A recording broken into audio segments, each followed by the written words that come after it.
Hi hello guys, आज आम्ही मुंबईला दादरला चैत्यभूमी पाहण्यासाठी आलो होतो. इथे आल्याच्या नंतर भव्य दिव्य अशी कमान होती. तिथे कोरलेले छान असे कोरलेले चित्र होते.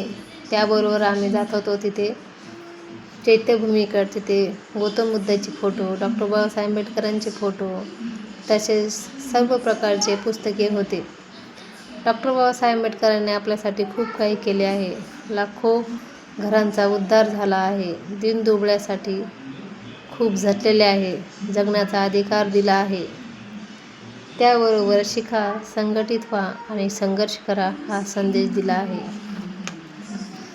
त्यांचा मृत्यू 6 डिसेंबर 1956 रोजी झाला.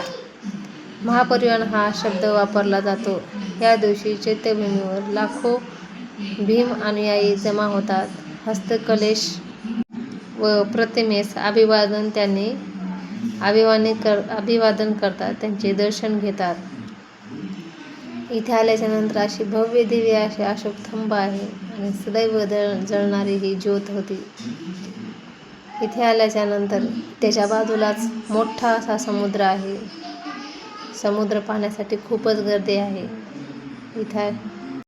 तेथे आम्ही समुद्र पाहण्यासाठी पण जाणार आहे. त्याबरोबर डॉक्टर बाबासाहेब आंबेडकरांनी 14 ऑक्टोबर 1956 रोजी बौद्ध धर्म स्वीकारला.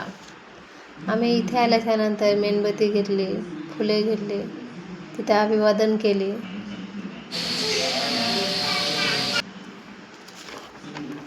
त्यानंतर यशवंतराव आंबेडकर स्मारक चैत्यभूमीवर इथे आम्ही अभिवादन केलो. त्यानंतर आम्ही समुद्राकडे गेलो. तिथे तर खूप छान दृश्य होते. भारतीय राज्यघटनेचे शिल्पकार होते ते. त्याबरोबर सागराची पाणी कधी आटणार नाही, भीमाची आठवण कधी मिटणार नाही. अरे एक जन्म काय, 1000 जन्म घेतले तरी आपल्याला बाबासाहेबांचे उपकार कधी फिटणार नाही. अशा महामानवाला मी कोटी कोटी प्रणाम केले.